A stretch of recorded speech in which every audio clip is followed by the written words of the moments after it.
Well, good morning, everybody, and welcome to the Public Practice Accountants Club on Clubhouse, where public practitioner, thought leaders, industry specialists, and accountants just like you discuss hot topics in public practice and how they go about navigating the public practice landscape all around the world. So fundamentally, public practice has the same principles, dynamics, and challenges no matter where we are in the world. We might have some different tax seasons, busy periods, and legislation, but at the core, we are very much the same. So our room this morning is the art of delegation. Ooh, a cool topic. So I think for everybody joining me in Clubhouse, you know me already, but I'll do a quick little introduction. Hi, everybody. My name is Linda Steffens. I am an accountant and author and an introvert, and I've been hanging around public practice now for quite a number of years.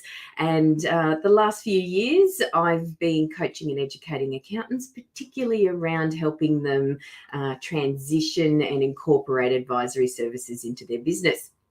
And of course, my amazing co-host is here with me this morning, Kyelie Baxter. Good morning. Good morning, Linda.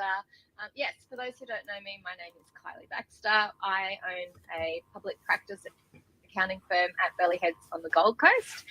Funny thing, Linda, I listened back to last week as well, and you said you had, did you say over 25 years of experience? And I thought, ooh, that probably takes us almost to 50 years between us, which makes us sound incredibly old. No way. Surely not. We definitely do not look old enough to have that happen, Kyelie. So I would dare say we've delegated one or two things. Yes. Over the many years. So we will have a good conversation today. We absolutely will. Thank you. And of course, for those of you that are joining us in the Clubhouse environment, look, it's a great, I see there's a couple on there that are new to Clubhouse. So it's a great environment for networking. You can check out everybody's profile. They can't see you doing it, so it's very safe. There may be people you want to connect with. There may be people you want to follow, and it's a great place for doing that. So also, too, we would love to speak to you and talk to you as we go through each discussion and each room that we do. We love to speak with you all.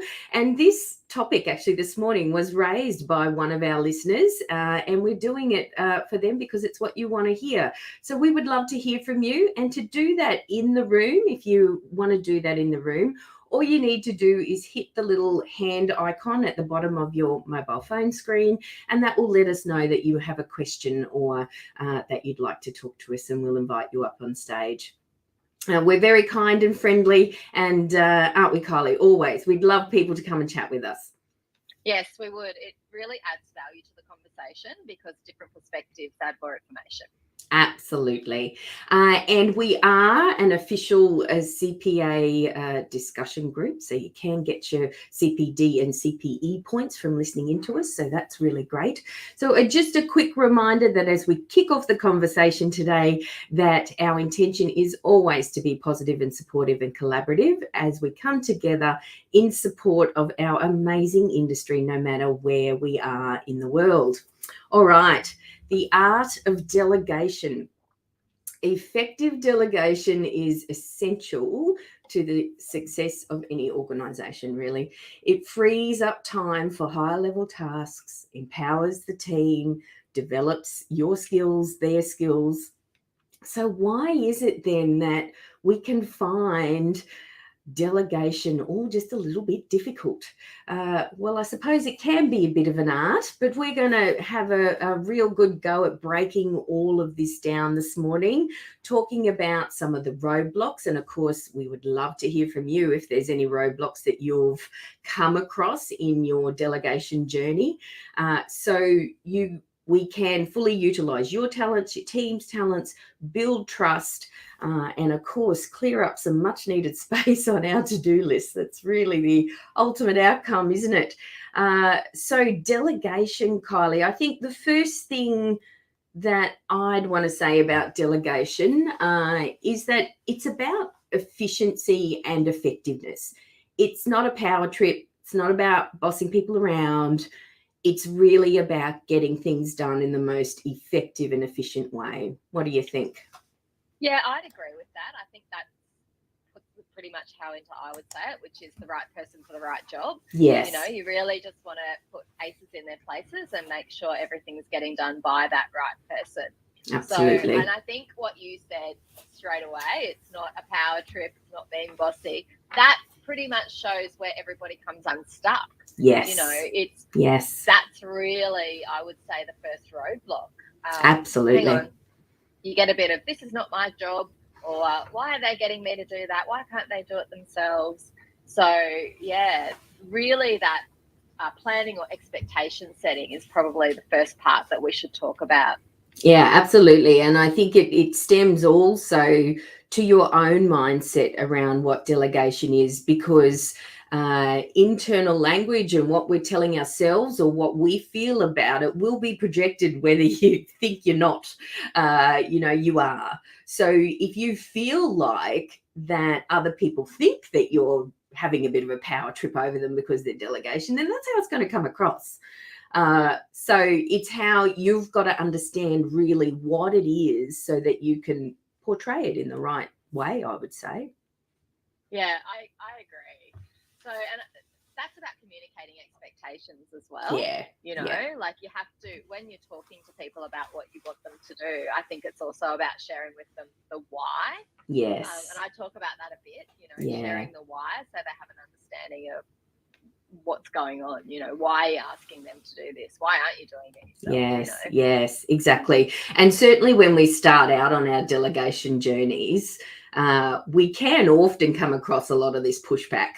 And, I certainly have, I remember, and, sometimes I just stomp on off and off I go and do it myself. It's like, oh, well, stuff you then, I'll do it myself.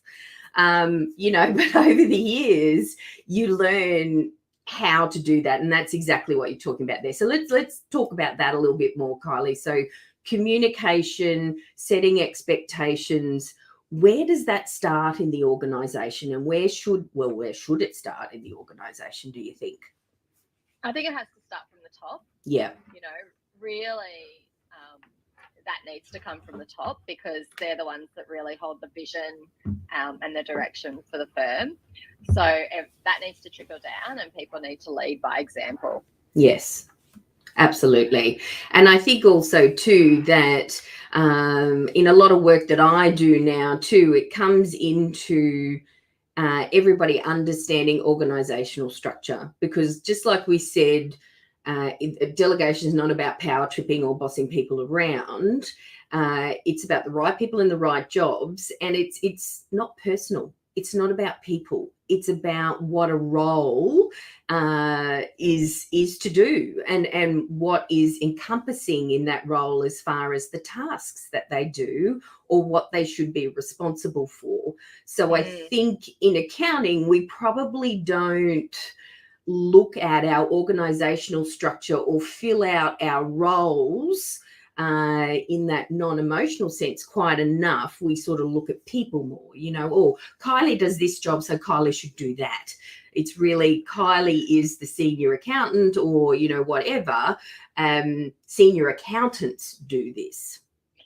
Yeah, and I 100% agree with you. And I think that's why people that work their way up through the ranks have a lot of trouble delegating, because it's about personal connections rather than that organizational structure. Yes. So yeah, I think you've hit the nail on the head there, Linda. Yeah. So what do you think, I suppose, anybody either at employee level or owner level could we do to sort of perpetuate focusing on organizational structure or roles a little bit more when it comes to delegation? What could we do? I think everybody needs to know who should be doing what? Or not even who, but what role should be doing what. Yeah. I think you get, the problem with delegation is it goes both ways. You get the people that don't want to delegate and want to keep everything to themselves, and therefore they become inefficient. And you get the people that want to delegate left, right, and centre, and then there's all these people on the other side doing all this other stuff that perhaps they shouldn't be doing.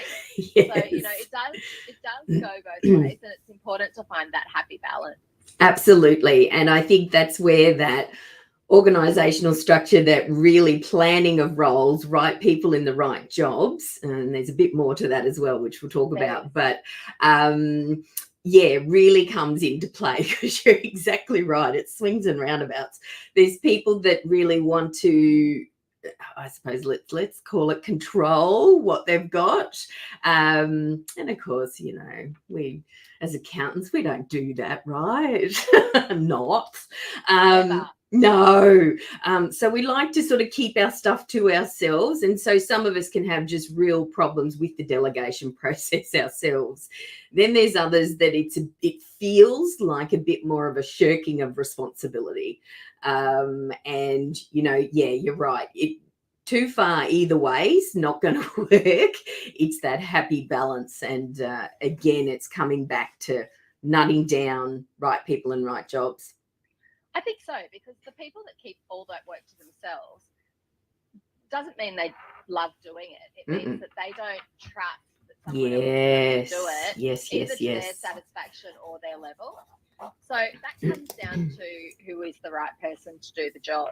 Yes. So the right person, the best person, do they have the right resources, or are they trained correctly? And do they need to develop? Like, from a succession planning point of view, when people don't delegate, that's just like a death trap, Absolutely. Because if something happens to that person that's doing their whole kit and caboodle, there's no plan. Exactly. And it's bad for the strategic direction of that firm. So really, delegation is a vital aspect to get right. So you want to make sure that delegation is going both ways. Absolutely. And we heard that actually last week when we were talking about, is it time to sell? The practices and the easier sales processes came about when there was procedure, process in place, that it wasn't all just one person. So that was quite clear last week. So you make a very good point. Yes. Two really strong words in that. We talked about control and we talked about trust. Trust is a biggie, isn't it? It's huge. Well, trust is a biggie, because when you are used to doing everything yourself and you have to pass some or all of a task on, you need to trust that that person's going to get it done. Yeah. And here's where we're going to start talking a little bit about process and communication.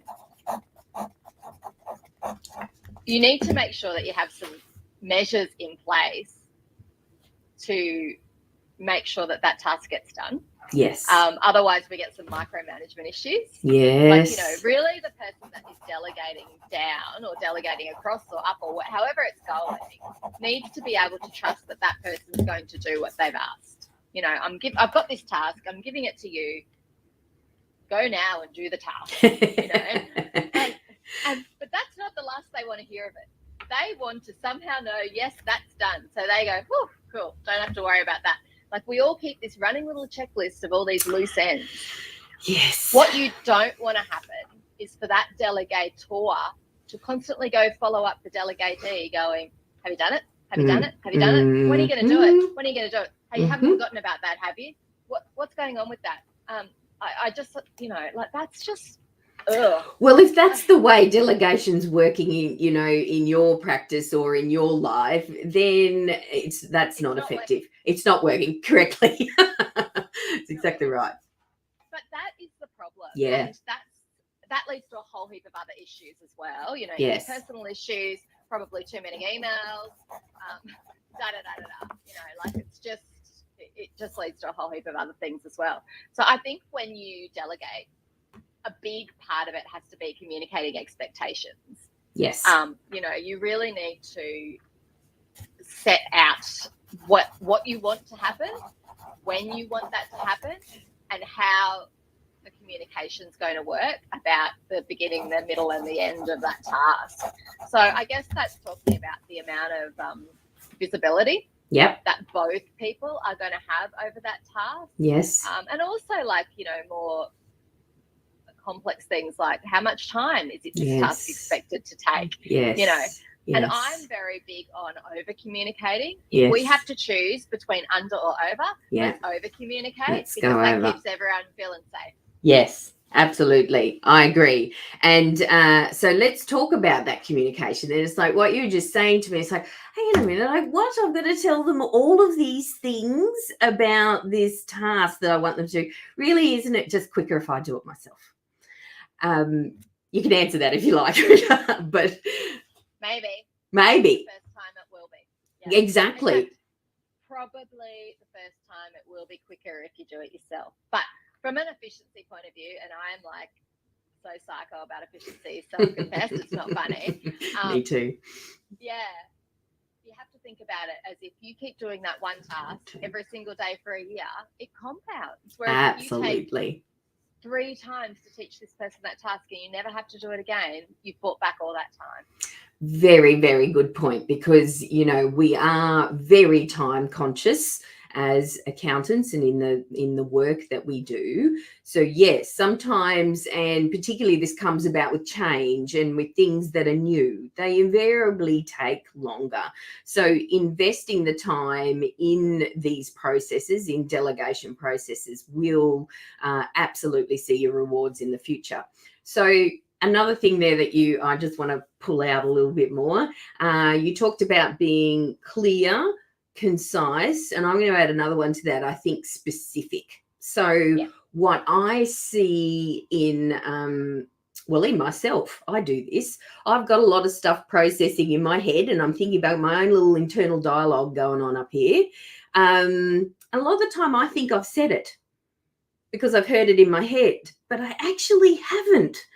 And so people go, wait, Linda, you didn't tell me that. So it's this conscious awareness of getting it all out, right? So my hot tip is delegation should not only be spoken.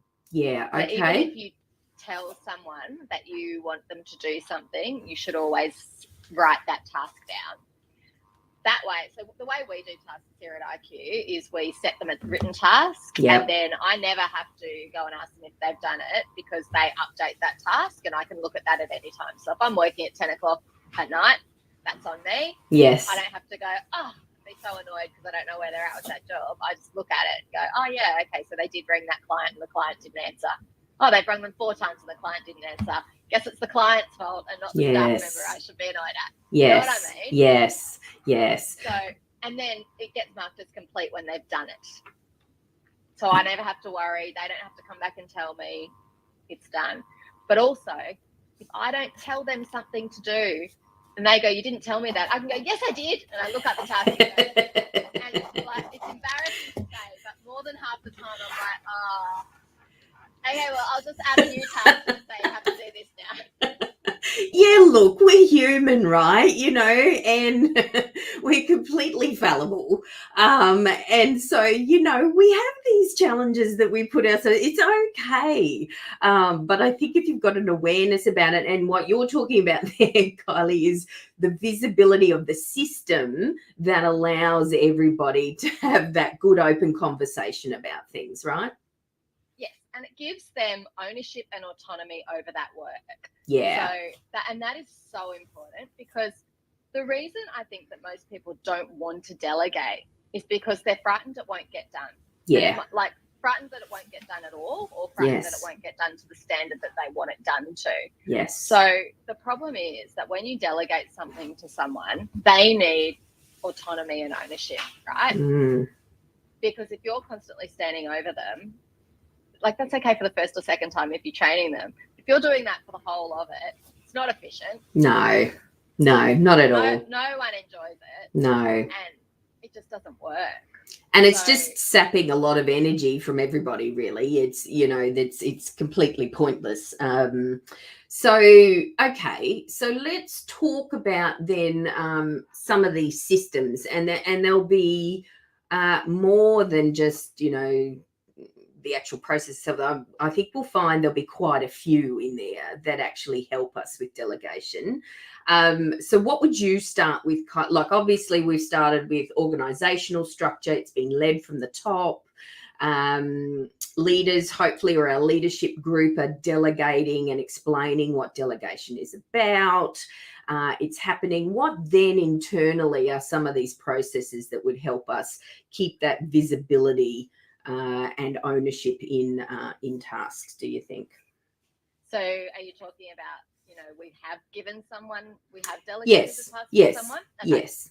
So you delegate the task to someone, and then I think the best thing for them to do is then plan that task and update the person some way, however, whatever process works for you. For us, it would be updated in the task notes.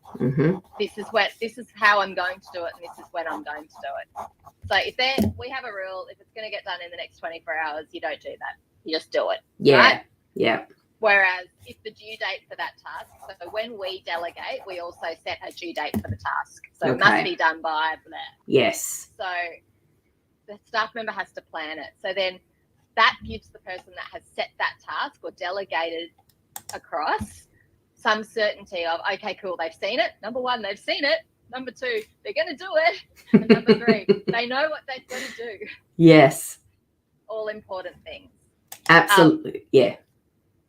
I think that also gives that person an opportunity who's received the task to go, okay, I don't really know what they mean. So they can't plan it if they don't understand. So within that first sort of day, they can come back and go, hey, you want me to do this and I don't know what you mean. Or you want me to do this, I've never done that before. Or I haven't ever met that client and you want me to ring them and talk to them about a Div 7A problem. Yes. What do I say? Am I the right person? Yeah. So some sort of feedback loop, I suppose, is what you're saying there, and some sort of. Do you have a structured process around that? I know I talk a lot about stuck time, that people understand that Linda is free on a Monday morning from 10 till 12 if you need her, or on Wednesday at these times. If they've got any questions, do you use something similar? Yeah, I try not to take appointments between 8:30 and 9 o'clock. Yeah, and that's your get on with it stuff. So people try and see me first thing in the morning, because then they can see me and then quickly get on with their day. Yeah. So what that does, there's a greater outcome with that sort of structuring and scheduling, where you're somebody that is delegating and there might be somebody that needs to talk to you, is when people have a surety around when you will be available, and that you do make yourself available, that you don't let them down, that every time then they do come at 8:30, Kyelie goes, no, I'm not free now, I'm doing something else. They need to trust that you will be there. They'll stop annoying you. They will go, I've got this problem 2 o'clock previous day, but I know I can talk to Kyelie first thing in the morning, so that's fine. Put it on my to-do list. I'll grab her first thing in the morning, right? Yeah, exactly. Yeah. Exactly. I think, that a lot of us feel like, and I hear, open door policies, I don't particularly like them, or like what they explain, or the connotation of what they are. And I don't think they suit most of us that are drawn to accounting our working style. Because that alludes to the fact that you can interrupt me at any time. It's like, no, I don't think that's a good thing. Of course, if it's any type of emergency or it's, really, really important, well, there's a structure and a process around that too. But this whole open door policy, I'm not so keen on. But anyway, I might be shooting a hole. It's probably a conversation for another time. I don't disagree with you. But you don't fully agree either, which is fine. That's all right. That's why we love getting on here and chatting. All right. So just a quick refresh. We are in the Public Practice Accountants Club this morning, and we are talking about the art of delegation. So we would love to hear from you if you have any questions for us. Just tap on your little hand icon, or some experience around delegation that you might like us to talk about. We'd love to hear from you. You can come up at any time. I'm keeping a reasonably keen eye on what's going on in Clubhouse. And so, we'd love to talk to you. All right. So we talked about some of this visibility, accountability is another one. I think you talked about ownership, and then it's about this culture of accountability for everyone, which is led from the top. Is there anything more in that process orientated side of things, Kyelie, you think that is important? Yeah, I think because we're asking people to plan the task that you've delegated, you want to make sure that the person that has done that delegation reviews that project plan, depending on how big that task is.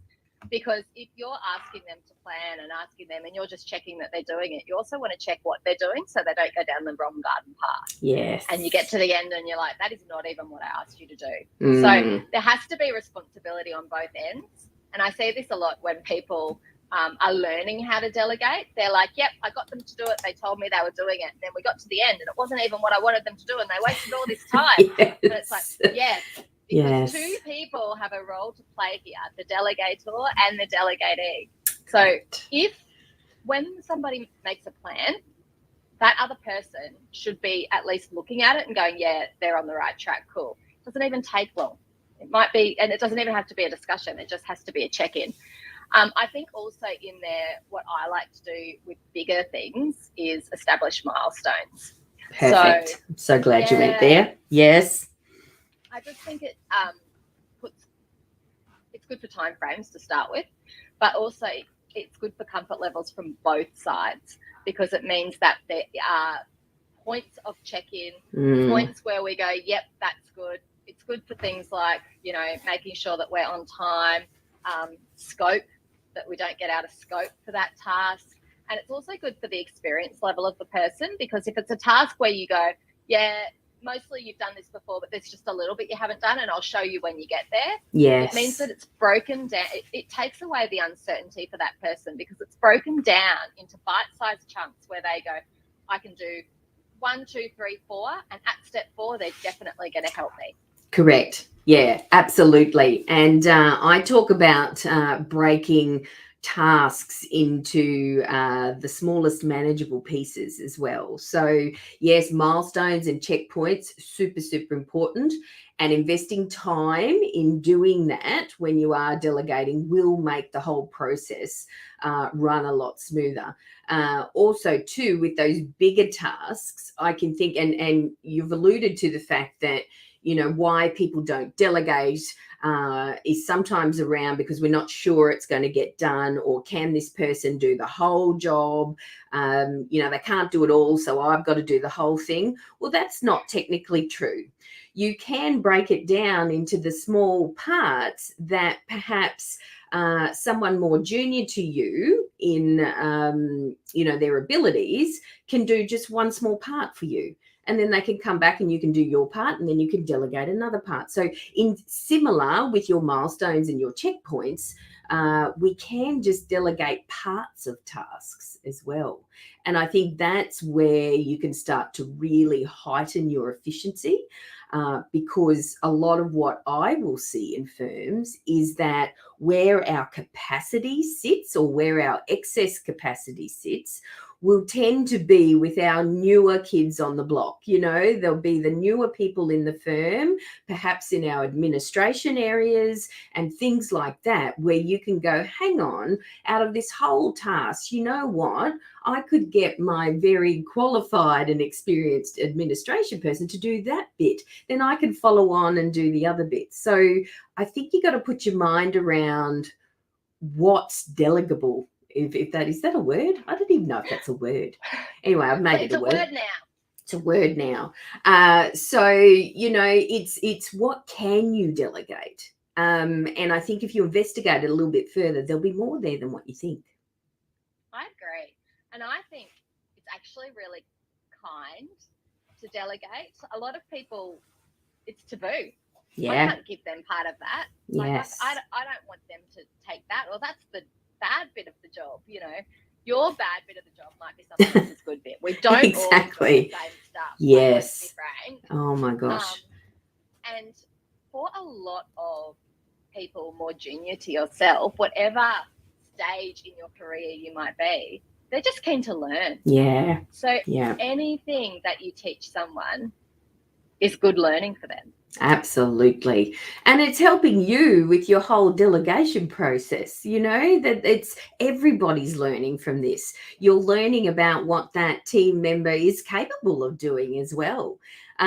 So there is some stuff also from the delegatee side, as well as the delegator, and we'll get into that. But yeah, some of this communication, not all of the tasks, there's possibly more there than you think that is able to be delegated. And yeah, where do we go to from here, Kylie? Where should we go to from here?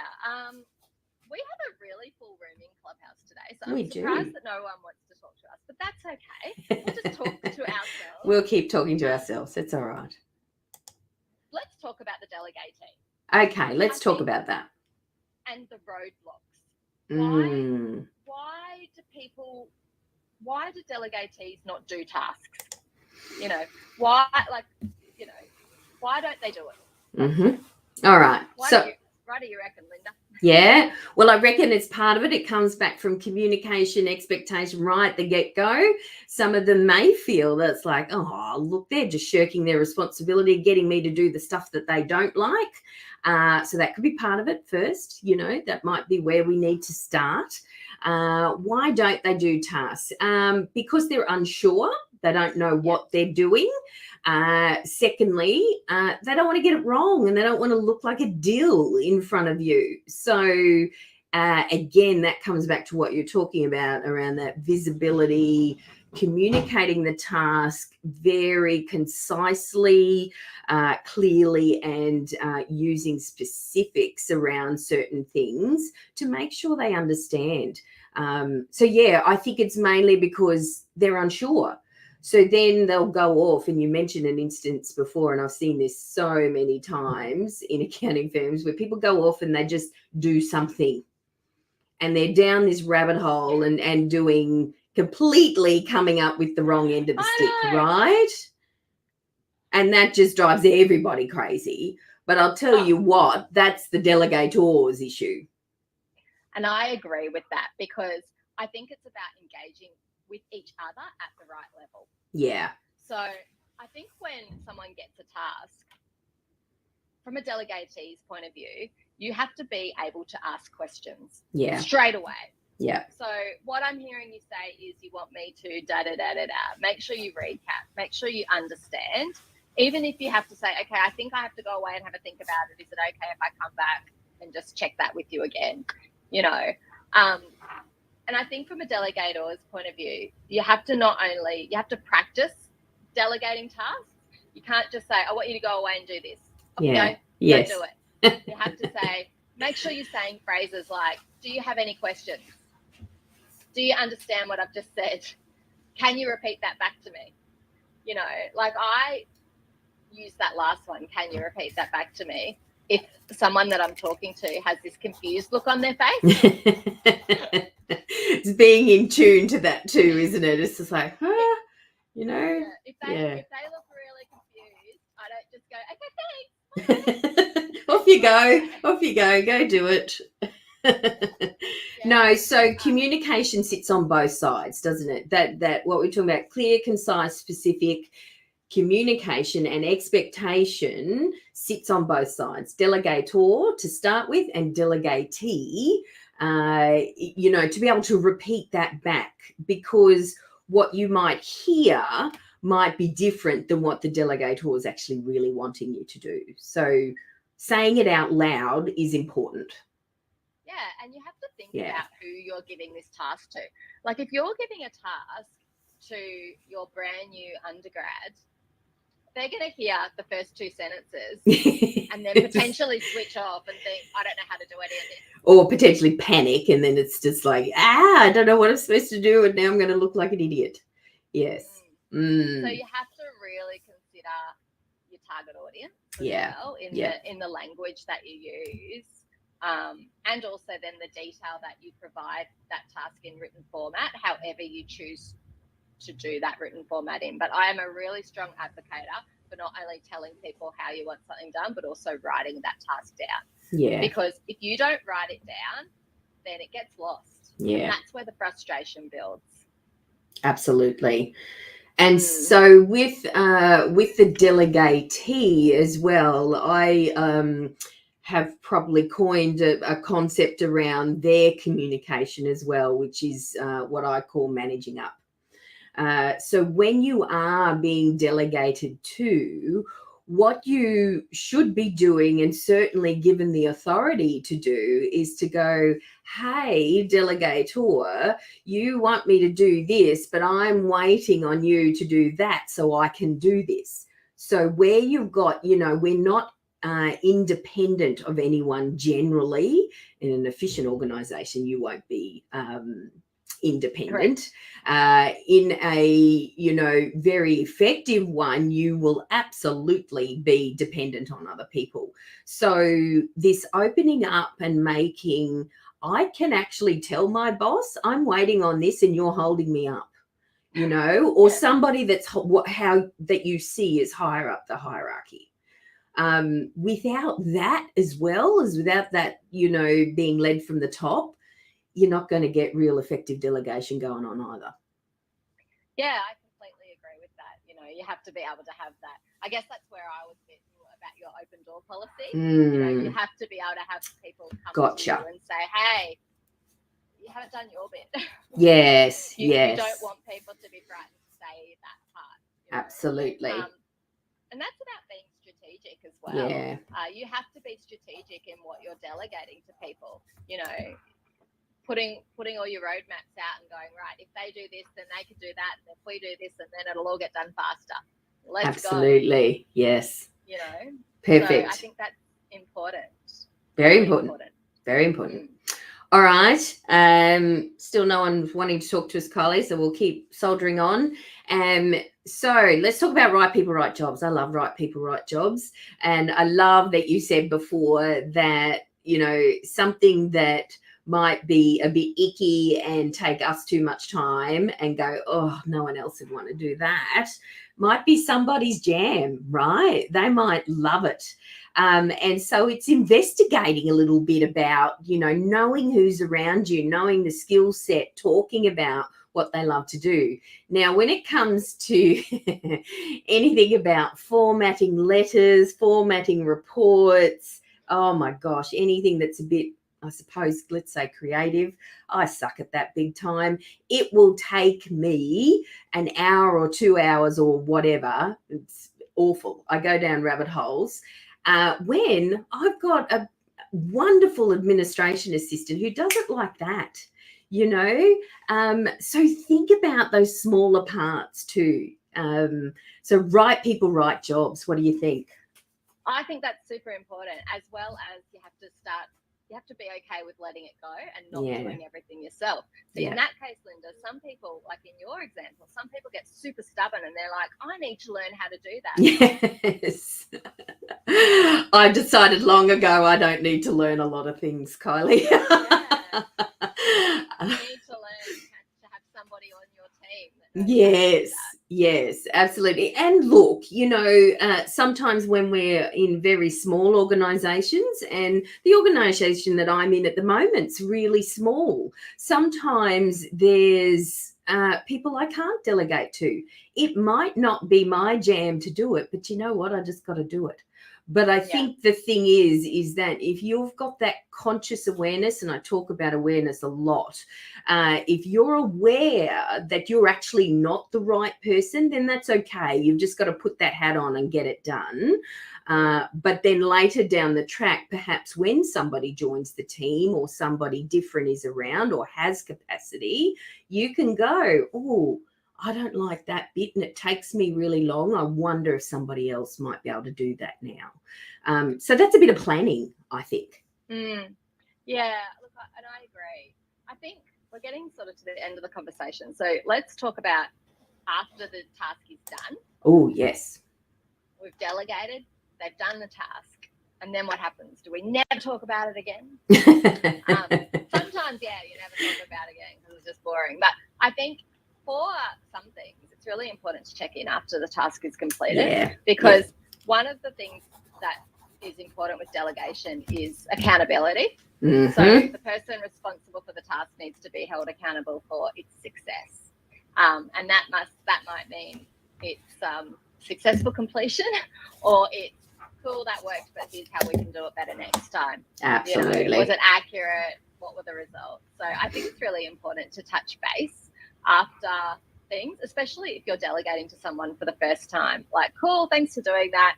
Hey, next time, can you just keep me in the loop a little bit more? Or you don't need to keep me in the loop as much. Or, it's really important to have those conversations because, and I say this a lot, but otherwise the same thing's going to happen next time. And if you expect a different outcome without talking to someone and asking them to change that process, it's insanity, Yeah, definition of insanity, completely.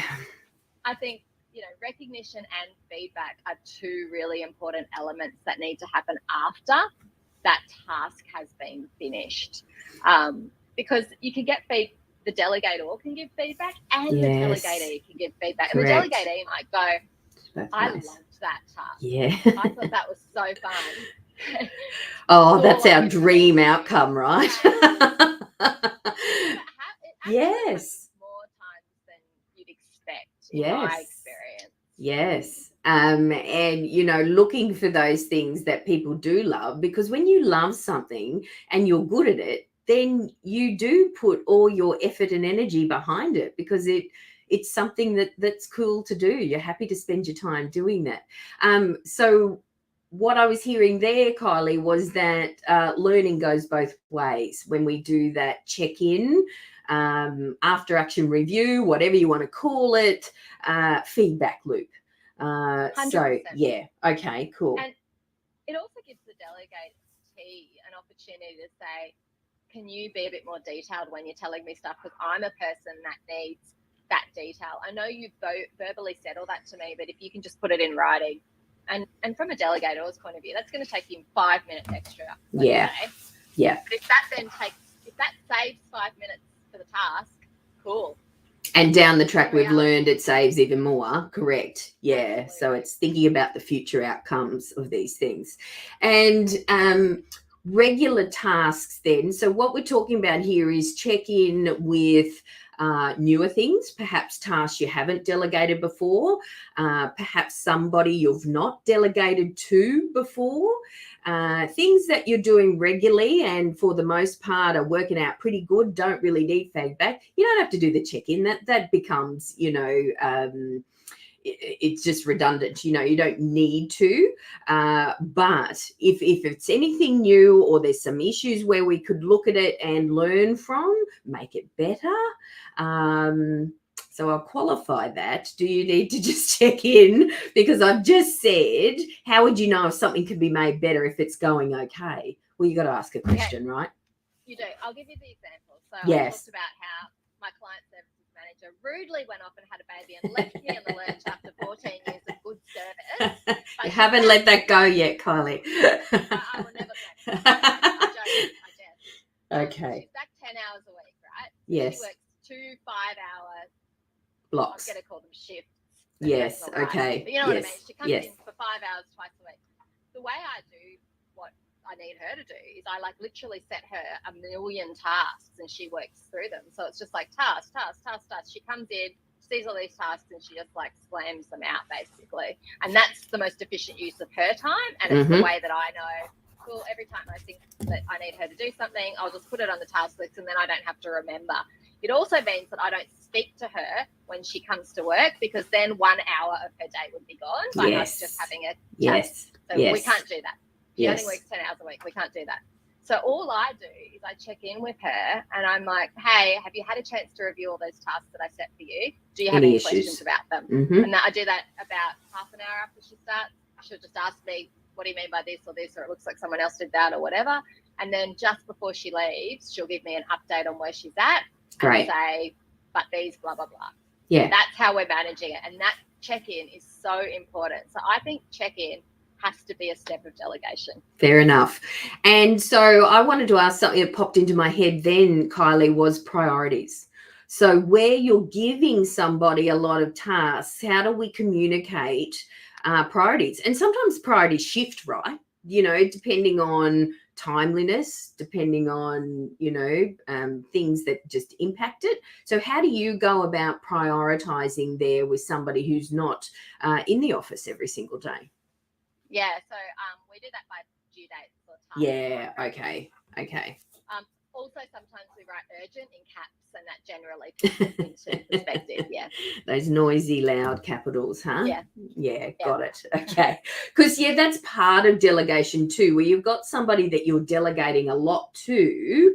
You need to think about and be specific about what priorities you are expecting. So that's setting up expectations. So if we can think about what we need to pass on when we're delegating, it's to be clear and concise about the task, to be specific, and then what are our expectations around that? If it's a larger task, we talked about perhaps milestones or checkpoints, breaking it down into smaller things, smaller manageable parts that perhaps somebody else can do. What else was there, Kyelie, to sort of summarise? Breaking it down into smaller things. We talked about making sure that they have the capability, the resources, the training that they need.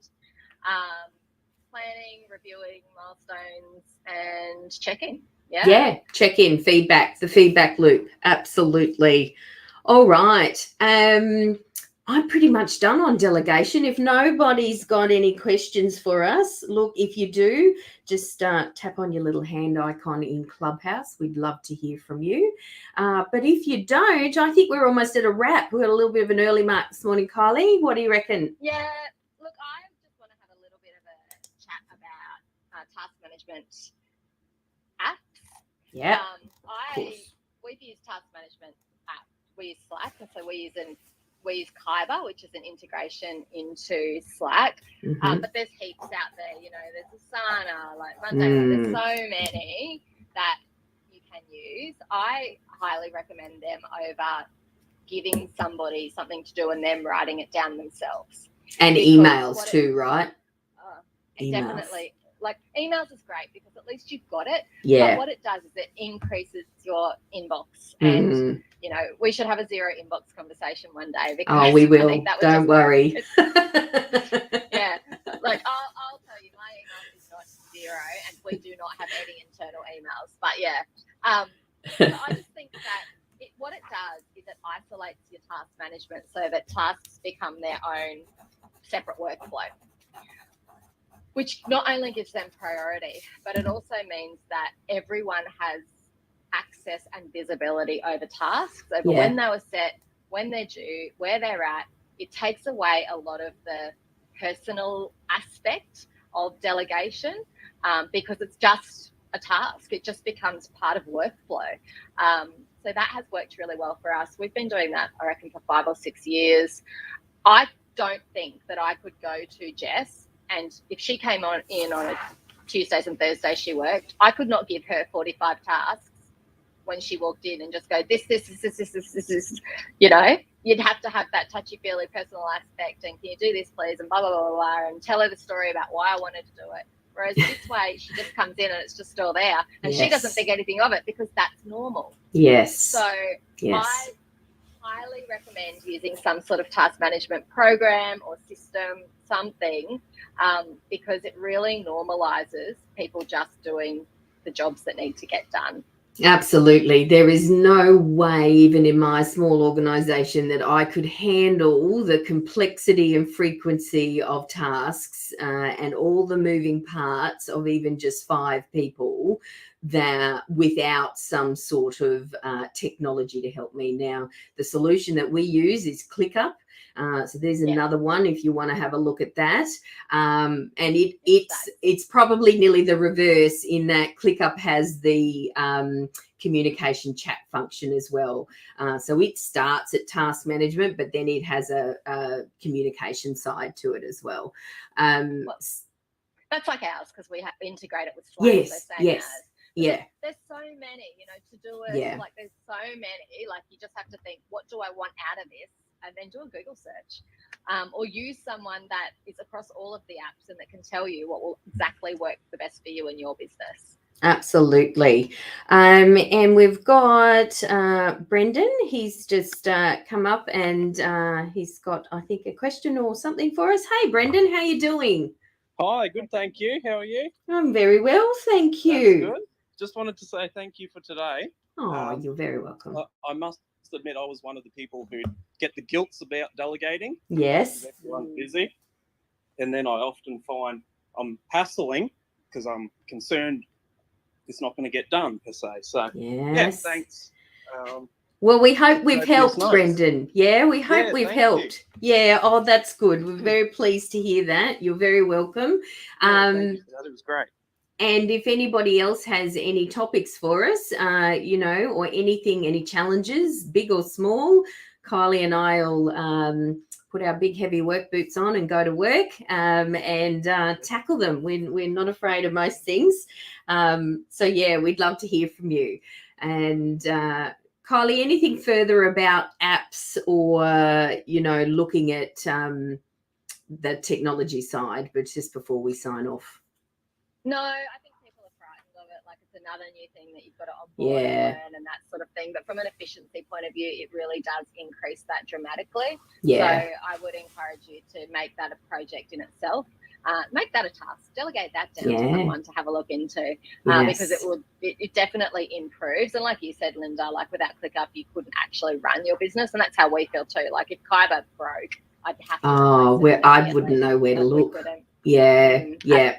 Absolutely. The other thing I just wanted to say is I have noticed that the engagement in the Clubhouse room has decreased since the replays have started, which is the recording, which I don't I do understand that because I think people are just conscious that some of the things that they're saying now might be getting broadcast to who knows where. I've also censored myself slightly, so completely get it. But if you do want to make a comment to one of us to be raised in the room, you can always message us on, I hope my lingo's right, the back channel. So during the conversation, you can message us in the back channel just with a question or whatever. We won't even say who the question's from. Linda, we won't say who the question's from. And thank you. So I think everybody knows how to do that. But if you don't, it's just like the little kite thing down the bottom right. Yeah, the little aeroplane. Yeah. Yep, there you go. So that might help us get some more conversation going in the room because people used to talk to us all the time. They did. They were a bit frightened now. That's a very good point, Kyelie. Thank you for bringing that up. And one final thing, there's always great things just pop into my head as you're saying stuff. I think, the idea of using another new thing, another application, whatever it is for your tasks, can feel a bit daunting to start with, but it is so important. The tasks that we're talking about in this type of delegation do not work in most of our practice management job workflows. That they're not really designed so much for that. And so often you will find you may need a separate tool depending on what you're using for practice management or the other side of things. So don't be frightened of that. They can work very happily together, but spending some time to think about what your organisation needs and what's going to make it more efficient is a good investment. All right, everybody. Well, thank you so very much. Kyelie and I will be back next Wednesday, 7 a.m, 16th of Feb. Oh, my gosh, the time's rattling on. And we're going to talk about next week how to get the most out of your team. Now, a lot can be taken from this. Well, certainly, a lot of the delegation stuff we talked about today. But there's more to it than that. And look, if you're thinking of hiring or thinking of employing or already employing or got team members around you, then this is the room you need to tune into. And I will give you also a heads up that everything you learn for yourself, you can help your clients with because they are going through the same things. So I think that's the thing is to, make sure that we are being relatable and everything with our clients as well, because they love that when you have an open discussion with them. So how to get the most out of your team next Wednesday, 7 a.m. And of course, the replays are there. If you have missed out on something we've done previously, you just have to look in the Public Practice Accountants Club and they're all listed there for you to have a look. So thanks, everybody. Have a wonderful day. Thank you, Kyelie Baxter. Thank you, Linda, and I'll talk to you next week. Sure will. See you then. Bye.